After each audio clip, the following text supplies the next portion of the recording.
Hello and welcome to Wise Women Wednesdays. My name is Jennifer Regular and I'm the Solar Illuminator at Lighting the Path. And I'm here today with Angelika Matev.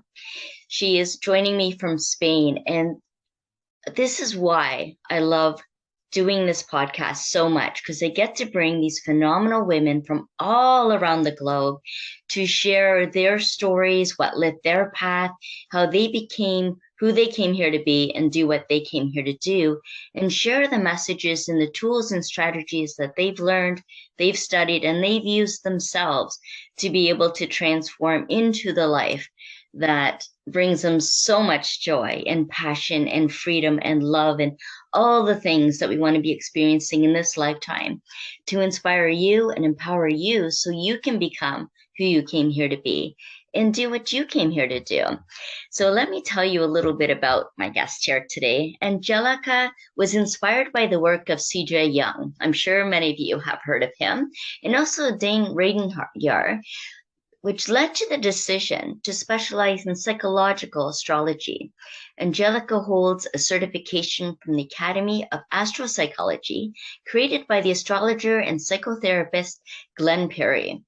A few years ago, Angelika Matev went through a cycle of a deep transformation after losing her mother and her husband to cancer in just 2 weeks. With the help of her spiritual gifts and the empowering exploration of her inner world with astro-psychology, she was able to overcome the devastating pain of losing loved ones and focusing on rebuilding her life. At the age of 51, she met and shortly after married the love of her life. She started her own business and has never been happier. Angelika believes that every person and every story is a precious gift from the universe and comes with great potential for amazing discoveries, growth, and personal evolution. Today, she joins me to share how to reframe self-limiting beliefs with astro-psychology. Angelika, welcome. It is so wonderful to have you here. I know we've had a discussion several months ago about self-discovery, and now we're looking at those beliefs. What's holding us back? And all through the art of astro-psychology, which I just love. I love even just saying astro-psychology. So welcome again for joining me. Thank you so much, Jen. It's a real pleasure to be here with you again. And I love your work. It's so aligned with also the different themes and topics I work on and with. And it's a pleasure to be your guest again. Oh, thank you Thank so you for much. that.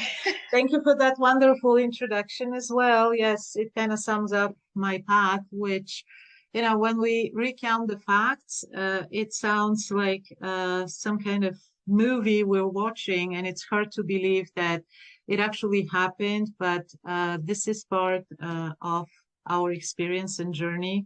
Here we all come to learn certain things and to go through different cycles.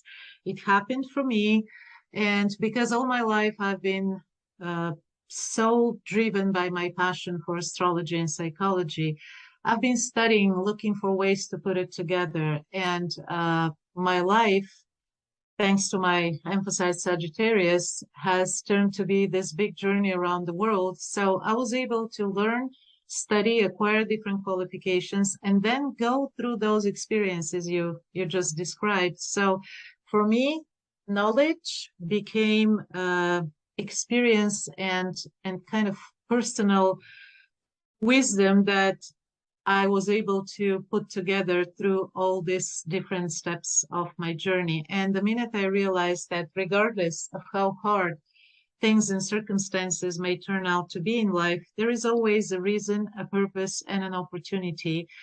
And that's my main message throughout all my talks and materials and everything I share with people. It's never too late to start again, to rebuild, to transform, and to explore new opportunities to make the most of our time here. Because I know everyone has their own difficulties, pain points, and challenges to go through.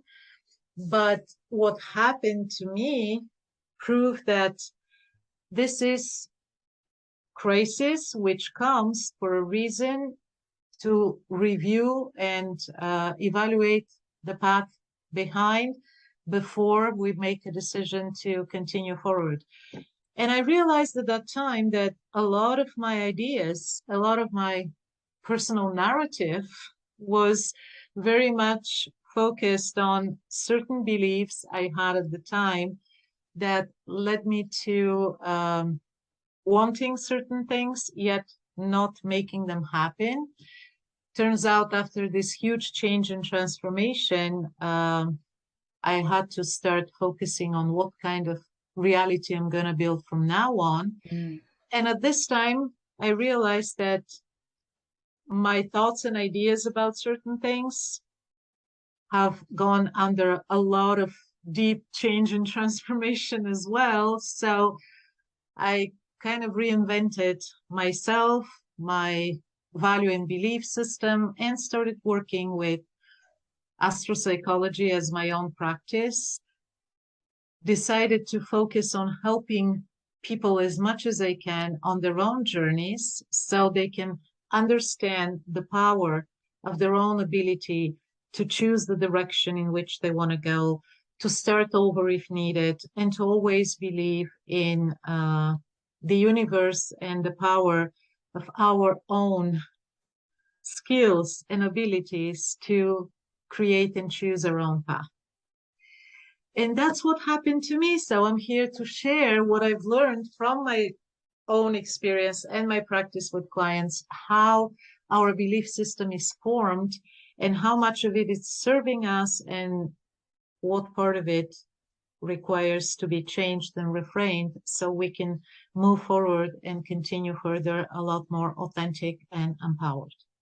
Indeed, indeed. Thank you for that sharing. And I love that you spoke of astropsychology as basically a bridge to what life was, is now, and still becoming.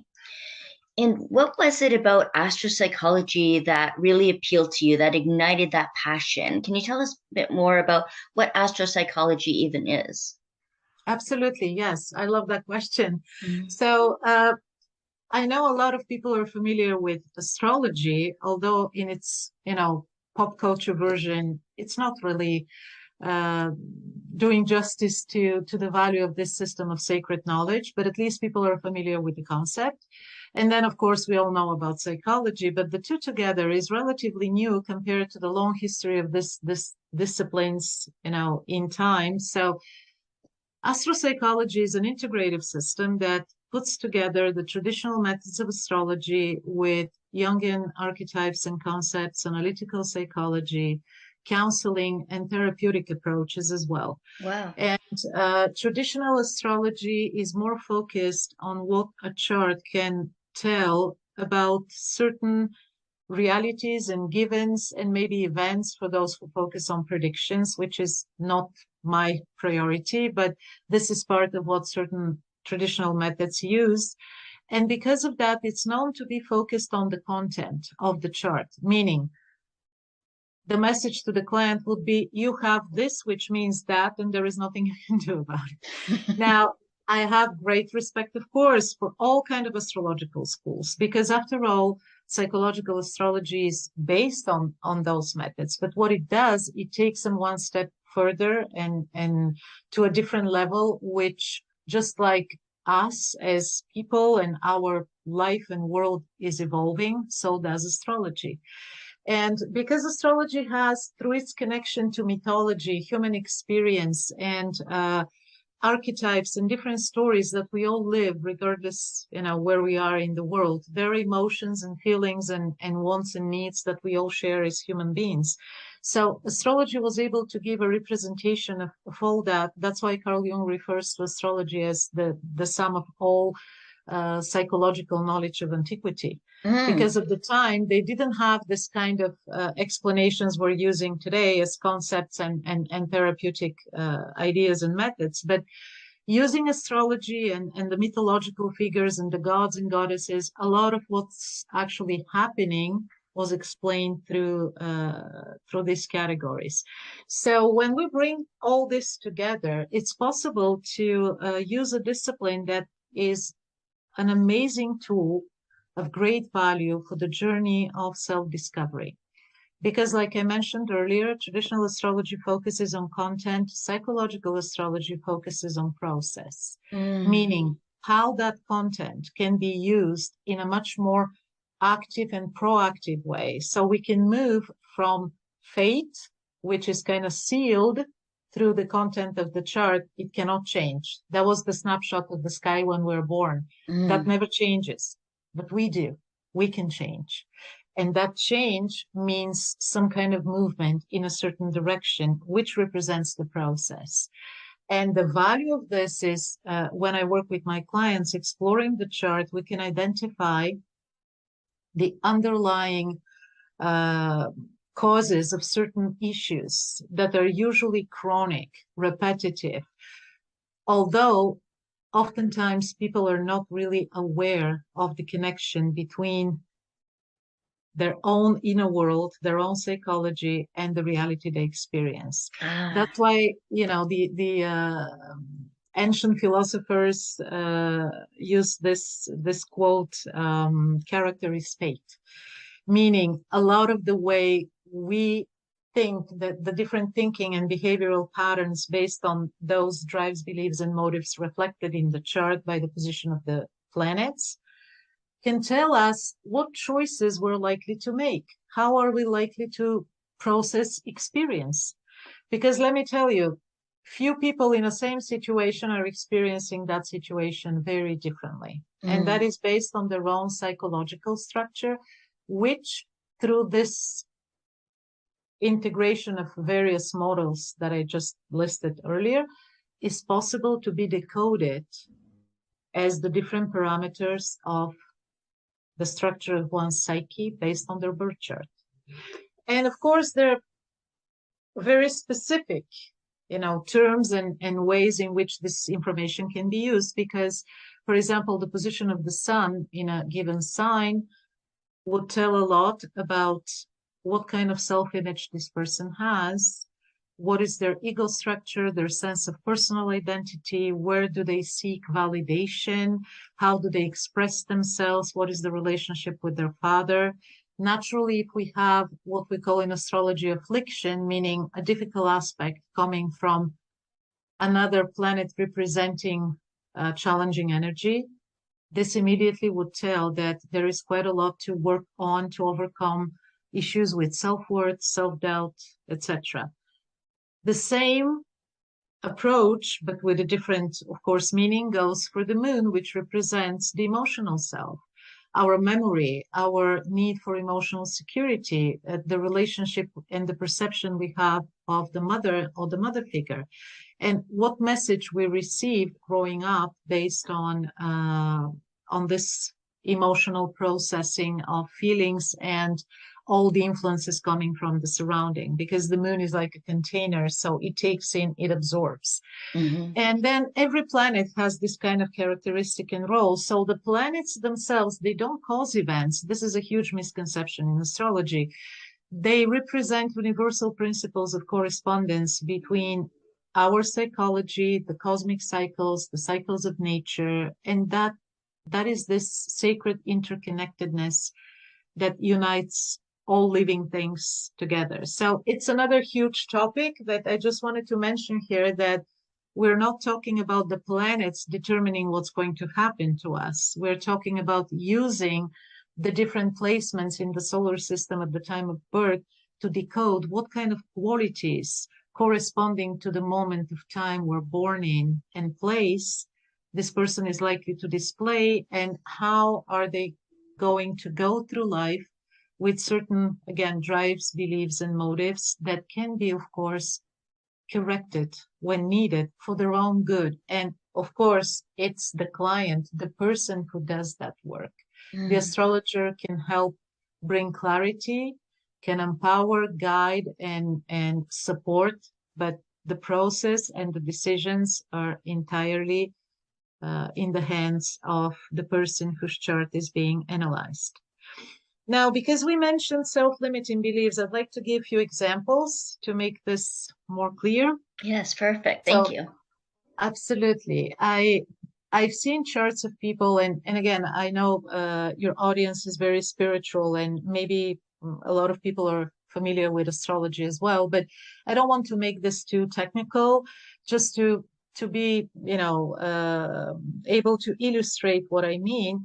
Few planets involving Saturn, Pluto, Mars sometimes, and Chiron indicate points of inner wounds, conflicts, clashes, and stress. And when they form a connection or an angle, because, astrology is often also referred to geometrized psychology, because we have a lot of angles based on the distance between the planets and their positions that form aspects. So these aspects represent the foundation of the so-called beliefs we form. Huh. Okay, because they represent the dialogue between different parts of our psyche. And I work with clients who come to me, and then we look at the chart and I ask a question about their childhood and we start exploring. Turns out the message they received was something within the lines of, you can be happy if someone else in the family is not happy. So that was kind of reality they grew up in. Maybe there was some trauma, maybe someone was sick, but a person like that would definitely learn to suppress their feelings and even associate joy and happiness in their expression with something wrong, at the very least out of place, inappropriate. So growing up like that later becomes a behavioral model and pattern, right? So connection is no longer clear for the person because they think, oh, I'm not acting out on something that happened to me as a child. I'm an adult now. Yet they might find themselves having difficulties to express feelings in the right moment and really be spontaneous when it's time to be happy and joyful, because this has been associated with something wrong. And this is where the chart can help identify through the positions of the sectors, talking about childhood, parental home, dynamic, etc. Next thing is connected to giving priority to your wants versus your musts. Okay, if I can put it that way, because oftentimes people think that if they start focusing on what they want, that would mean failing in everything they must do. And to be honest, I went through a period like that in my life when I really wanted to dedicate myself to astrology and psychology, but at the time I was working in corporate business. Imagine astrology and corporate business. The two ends of the spectrum, right? True, yeah. And I had a teenage daughter. My father's health was really bad at the time. So I had too many obligations and duties and things to take care of that wouldn't allow me any time or energy for astrology, right? So I was late at night or sometimes even secretly still doing my charts and reading my things. But although I really wanted, I realized that I have to live and do things that I must in this time of my life. And it's impossible to actually make my dream come true because that would mean failing everyone else who is relying on me. And that was a self-limiting belief, let me tell you. I realized that because when we're not sure how exactly to choose our direction and what to focus on, there is also the self-sabotage happening that is, again, unconscious often. Sometimes people, turn down opportunities that are great for them for whatever excuse or reason that is actually hiding something else deep inside, connected to some kind of programming, again, fear of failure for oneself or for someone else. So that's why it's so important to bring this to the surface and really understand the true motivation, the intrinsic components in all these moments and major decisions we make, and who is really making them. Is it us as an authentic self, or is it all these learned and programmed patterns that we follow? And the same goes also for romantic relationships. The so-called love map is something which psychologically is formed around the age of 6, 7, children usually witness the relationship between parents, and they tend to absorb and kind of store somewhere the idea of what relationships mean. If it's a loving one, they do act, seek, and maintain the same kind of dynamic with their partner later, if they witness the loving relationship between the parents. However, if what they witness is power struggles or one being victimized by the other, they grow up and repeat that model unconsciously, thinking that, okay, it's impossible for me to find a good partner because that would mean sacrificing my career. Or they always try to have the upper hand and kind of controlling and forcefully pushing their partner to do certain things. And that is, again, based on some kind of idea, a defining moment they witnessed, which formed their perception about what is the true meaning of a relationship. There are many examples, but I just wanted to illustrate how, looking at the sector of the chart responsible for connecting with others, how we relate, what planet brings the energy, and how, again, afflicted or hindered in its function it could be through other connections it makes throughout the chart. So going through all this is bringing a lot of aha moments for people. It's like peeling, layers until we get to the core. It's very revealing and emotional, if you want, but when it's done lovingly with support and trust and confidentiality and an atmosphere where people really feel that I'm holding that space and I know how they feel because I've been there myself, then it's definitely possible to identify a lot of those blockages. And the next step, of course, because there is a next step in my approach and model, is to outline specific strategies, including guided inner work, shadow work, so-called. Shadow doesn't mean something bad, as in everything dark. It simply means part of our psyche that we are disconnected from because they're disowned, because we don't want to deal with them. But it's all about bringing all this to conscious awareness, understanding it, because acceptance is impossible without understanding. Then start to integrate them and balance them. It's not about denying, rejecting, destroying. It's about achieving wholeness, which is the ultimate goal of the psyche, versus living a fragmented, inauthentic life that one way or another keeps us unhappy. That's a big word that you use there, is fragmented. Yeah. Yes, because even in society as a whole and in the globe, a lot are feeling that fragmentation. Structures that we had within our own lives and our own routines and our own psyches, and structures within relationships, within work, and with government and governing bodies and so on, have become fragmented. And Absolutely. so it's interesting to talk about fragmentation in that way, and how we can bring those pieces together. I call some of that, in ways that I use too, is gathering soul, right? Because a lot of dysfunction happens through soul loss and not really understanding or accepting or knowing ourselves, right? And what the true source of our afflictions or our power, where that lies, and how we can use that.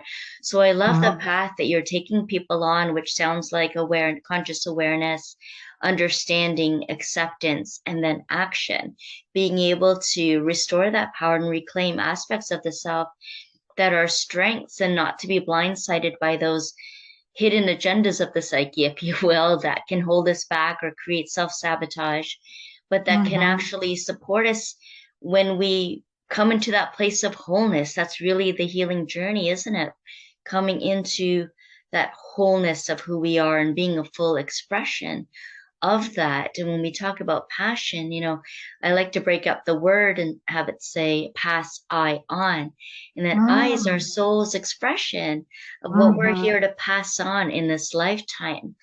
And it sounds like for you, you're using the teachings and the wisdom of astro-psychology to guide people on that path, on that healing journey of transformation, and knowing thyself, knowing who we are, and learning about all these various aspects of ourselves that are interesting the part of the cosmic intelligence and the cosmic consciousness as well, Mhm. that there's so much that's bigger that's at play, and not so much what we're hearing through live streams and news streams and so on, but to be able to access our soul stream as well and follow Absolutely. the direction of our soul.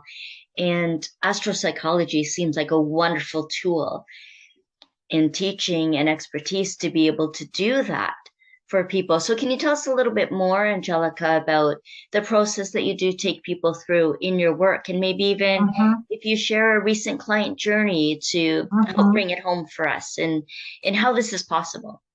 Oh, absolutely. Yeah. Well, that thank you for your comment. You put that very beautifully. I love that all these analogies you made with passion and the importance of following our true, authentic self and nature. Mm, That is all part of the self-discovery, and it's all based on love, and it's a very beautiful journey. By mhm, the way, I don't know if you know this. I was really delighted to discover that connection. Cosmos is a Greek word. In ancient Greece. It means beauty. mm. That's why we have the word cosmetics, because it Ah, means interesting. beautifying, right? Uh-huh. So the cosmos is so beautiful. Wow. And our solar system, all these processes and everything that is reflected in our own souls, you know, Mhm, focusing on the challenges is part of the journey, because after all, we're here to experience what it is to be human and to learn. They call it like the biggest school of life is this life on earth, right? absolutely. But we should keep our senses and our perception of the beauty and the love in everything. And I think this is very important in those times we live in, because, let's face it, we live in times of uncertainty for the past 2 3 years since COVID. And, not to bring that in the conversation, but I think it's all the more important now to focus on our personal power and the ability to be a source of self-empowerment, self-confidence, self-direction. It's Yes. not about following any guru or any doctrine and being afraid. Like, being afraid is the worst thing that can happen, Hmm. actually. I mean, it's normal to be afraid. That's the reaction of this is the ego mechanism of self-preservation. That's okay. We need that instinct. I'm Hmm. talking about the damages and the horrible effect of chronic fear. Ah, And a lot of people, individually, groups, communities, nations, if you want, are in that state for whatever reason. So the only way to counter this is with this balanced understanding and belief that we understand who we are, we understand our journey, not just from the perspective of the ego. And by the way, the ego is the part of us that is conscious of time and space, and that's why it's constantly worrying. Never, that chatter never stops about what's going to happen. The self mm, never worries about this, hmm. because the self knows we're eternal and we're multidimensional. But of course, we need both so we can live here and have the best and the most of this experience called life. But again, any system, and I love, this the spiritual practices. I also study a lot of symbolism, not again so much for the divination, but to add this additional dimensions to understanding. For example, the tarot cards represent an amazing symbolic language that is connected to astrology as well.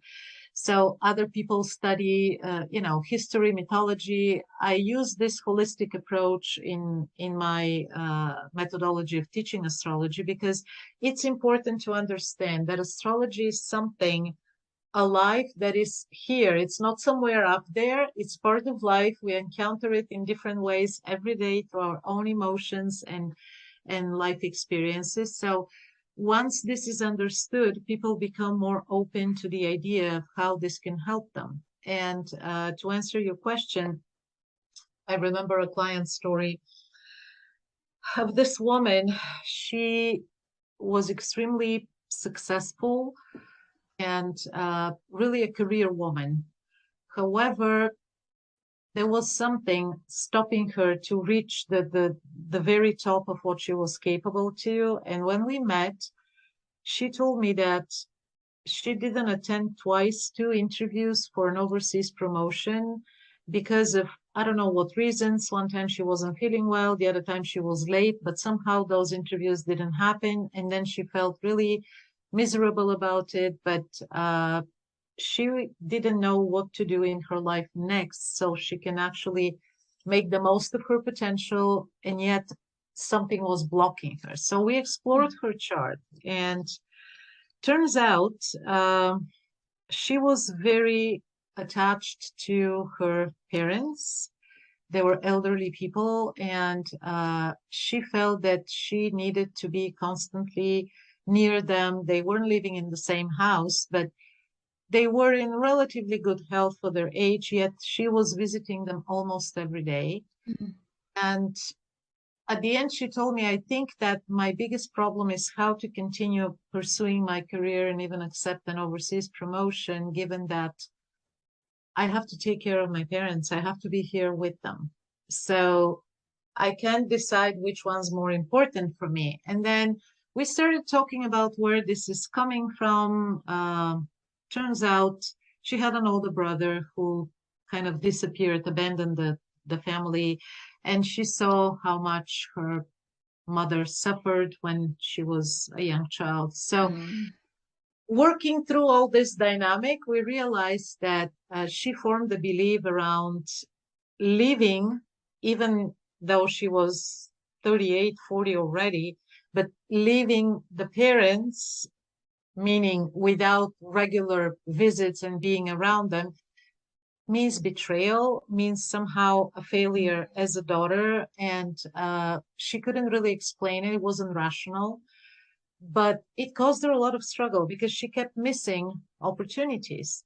So we went through a process of dissecting these beliefs around her ideas, how she should act and what she should do so she can satisfy her own criteria of being a good daughter.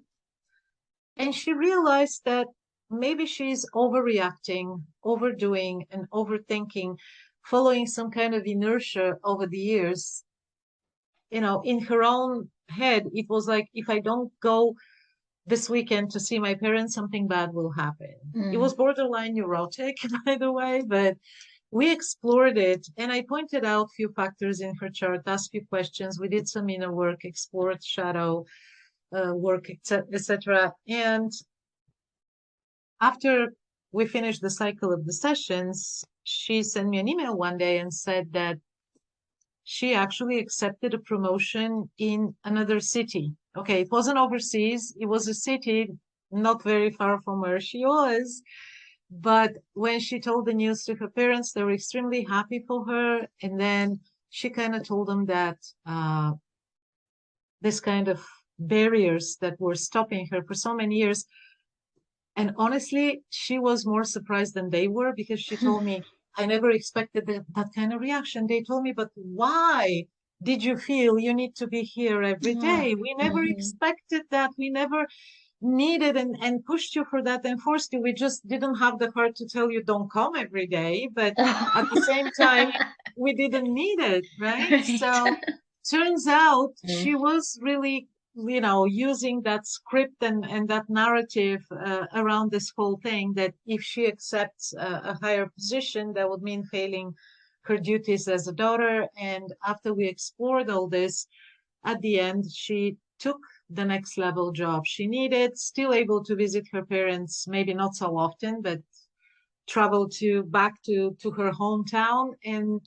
And that was for her a big breakthrough and a big transformation, because with it came a huge liberation also of something Mhm. that has been blocking her.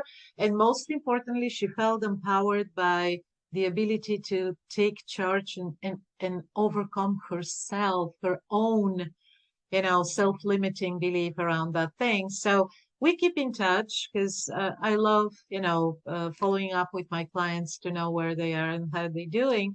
And that was one of the happy stories, which started as a lot of frustration and missed opportunities, to something which was a true example of personal empowerment and a success story at Mm. the end. Yes. Oh, Uh, that's amazing. Thank you so much for sharing that. And yay for her too. That is yeah, awesome. absolutely. So, how Absolutely. can people get a hold of you, Angelika, to be able to reframe these self-limiting beliefs through astropsychology? Yes, that and a lot more as well, Yes. because again, it's like a whole range of different discoveries. Well, I have a website, angelikamatev.com, and I also have a Facebook group which is called Evolved Astrology Club. So people can find me there. I'd be happy to welcome them in our community. It's not a huge community, but it's a club for a reason because I invite people who are truly interested to learn and explore more about what the different and more evolved levels of astrology can offer. So I'm glad to connect with people there. I have weekly live videos, Q&As, answering questions and presenting various aspects of astrology.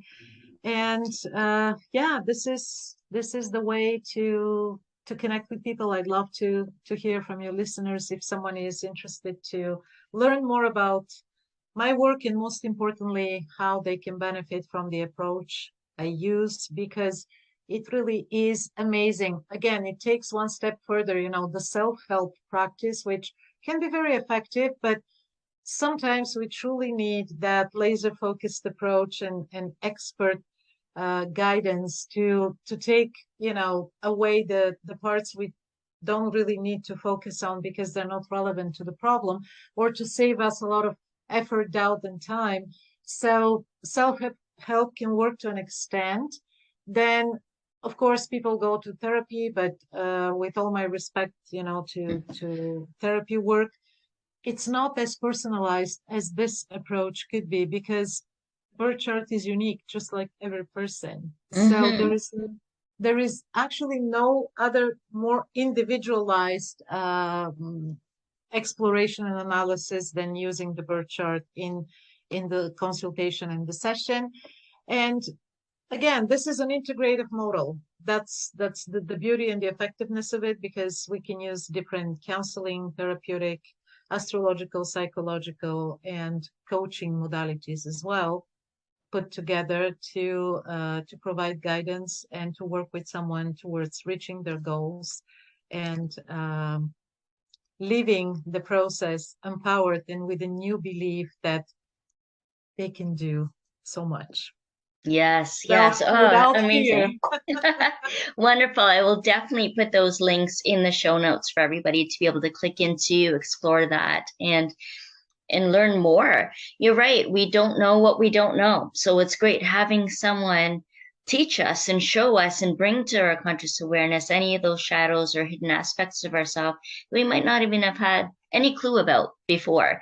So thank you for Exactly. shining the light on this topic. It's been phenomenal. I really enjoyed listening to everything that you shared. So thank you so much for joining me today, Angelika. I appreciate you being here. Thank you, Jen. I appreciate the opportunity and I send lots of love to all of your listeners and to you as well.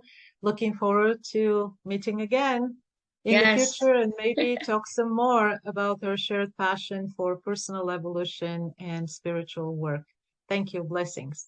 Thank you so much. And I want to thank each and every one of you that have been listening and watching here today on Wise Woman Wednesdays. And we'll see you again next week. Bye for now.